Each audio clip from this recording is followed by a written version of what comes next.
you want to be a long-term rideshare driver, I think that that is okay, but only if you insulate yourself from the tomfoolery that Uber and Lyft does. That means having a paid off car. That means having a 3 to 6 month emergency fund. That means when your car is getting up in mileage, you start putting away $200 every week to start saving for your next car. That means not using debt. You just want to make it so where if Uber and Lyft just starts not paying enough, you're insulated from it. You can still do Uber and Lyft because you've kept your expenses low. I know some drivers, especially here on YouTube, they're upfront with this information, paying, even some of my friends on Twitter that drive rideshare, they pay about $1,000 a month for Tesla insurance and their car payment. Anything could happen and they still have that $1,000 a month. And they also have to work about 20 to 30 extra hours per month in order just to cover that car payment. Like, they think about that. They have to work 30 hours before they even break even on just their car payment and insurance. If you want to be a long-term rideshare driver, you have to insulate yourself from that. You have to pay off that debt so that, if something happens, all the internet goes down across America for a week, just like you did on what was it, Thursday, you'll be okay because you've kept your expenses low and you want to do this for a long time. And so you've prepared yourself to do this for a long time. You can also start a solo 401k, which is a retirement investment account where you can match yourself. I believe it's up to 50%. I haven't made a video on that yet because I'm not there. I try not to make too many videos about things that I'm not doing because I know that once I do the thing, I'm going to learn more and have more better information to give to you. But once I'm out of debt, I'm going to start investing into a solo 401k, which is what we should be doing to retire with rideshare. So if you want to do rideshare long term, you definitely should be looking into 401k. Don't wait for me to do it and teach you. You should pay off your debt and then invest 15% of your income into a solo 401k. There are crazy benefits to the solo 401k. We won't touch into it too much. We're gonna dive back into the comments. I spent way too long on this. Please don't get a new car for Uber and Lyft. Just don't. No one has made a great argument for why someone should get a brand new car. Even a 2-year-old car will save you significantly more money than the new car. Just based in 2 years, a car depreciates about to like 60 something percent. So 40% of the value of your car is gone in 2 years. Why not let someone else hit that depreciation and then you buy that car? Financially speaking, if you want a new car, the only time I'd be okay with someone getting a new car is if you have a net worth of over $1 million, including your house and investments, whatever that might be, and you have a fully funded emergency fund, and you have no debt. And that's not a financial justification. I think we as humans, we want things, and it's okay to want things, but it's not okay to want things when they set you back in life. If your life is well put together, you want a Tesla, a brand new Tesla for rideshare, even though it doesn't make 100% complete financial sense, I'm on board with it if you can afford it. I just don't think most of us are in a position to afford it yet. Alexandra says, I used a Prius V, a big one, ugly but efficient. Yeah, that's the one I would go for.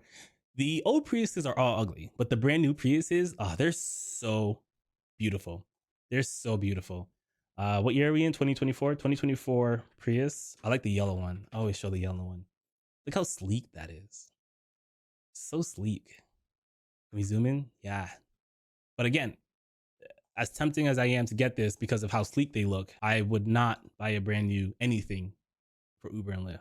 And if you're going to buy a brand new anything, shoot, we're going to buy a car, period. I'm team no more debt. So you have to pay cash for it. So if you want to buy a $40,000, $50,000 Prius, on top of all the requirements I just said, I would still like save up the cash and do it. Just because you go out, you get a car loan, you get banned from Uber and Lyft. Now it's rough, right? Versus you pay cash for that, it's still gonna suck.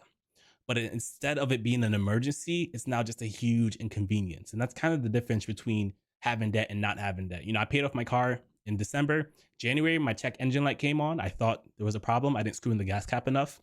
But my first thought was, man, this is gonna suck. But at least while it's in the shop, I don't have a car payment. I don't have to worry about that aspect. And even if, my car got totaled, insurance didn't want to pay out, something happened, I know that it's still going to suck. It's going to be a huge inconvenience, but I'm not going to be here paying a car payment on a car that I can't drive. So I just want to practice insulating ourselves from things that could happen before we make decisions that don't make as much sense financially. So that's kind of what I really want from you guys. Silver Fox says, I love the Prius V. I have the Prius plugin. I would love to get the Prius plugin when it's time to get a Prius. I know they discontinued the Prius V.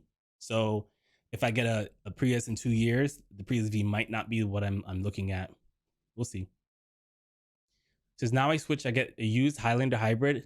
So I do want to dive into the XL world, and I'm not going to do it until I'm debt free. And shoot, I'll be honest with you, for the sake of content, I might buy a Tesla. I don't know if it's going to be new, but I might buy a Tesla, use it for a couple months, and then sell it, and then kind of do that with different cars to kind of review cars for rideshare. That's way down the line.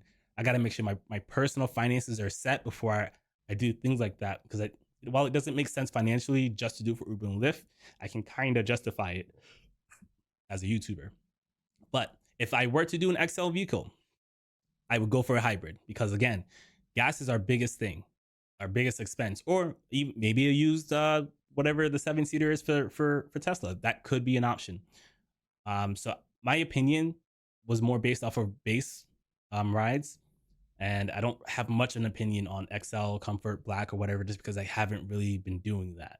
So unsure about if that category of stuff is worth it, but I invite you guys on the journey to explore those stuff with me over time. 2020 to get the screen.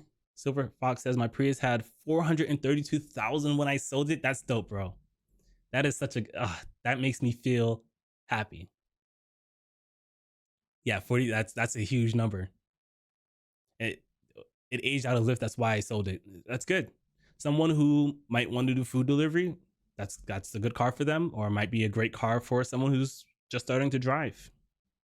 Alexandra says, first easy thing to learn with car, change the air filter. I do need to change the air filter, especially since pollen season is coming up. Oh, especially with Priuses, they have like an air filter on the side of the door. If you don't change it, it'll overheat the battery.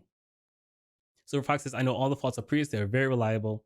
Each generation has its issues. Yeah, I have noticed that. I joined so in anticipation for wanting a Prius, I've joined a bunch of Prius Facebook groups to kind of learn over time. And that's what I'm talking about, like convenience versus actually like putting in the groundwork to make a great decision.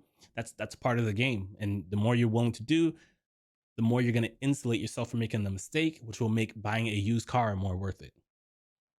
Alexandra says, when I get a car, I put covers on it. I don't trust clients getting in the car. I wish I did that earlier in the game, but I have it now. And most of the people don't even realize it's car seats. I don't recommend the fabric unless it's waterproof. When you use the waterproof seat covers, they're a little more expensive, but the reason I got a seat cover is people would make messes in my car, and I could clean them up. I had the little water vacuum and whatever. The problem was waiting for it to dry. It took like 8 hours. That's 8 hours of not driving.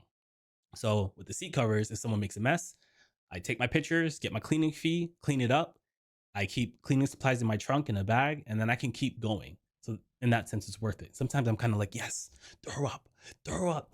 And then, I make money that way. But people have only thrown up 4 times in my car. So it's not a bunch. I've been doing it for about 3 years. I think that's okay.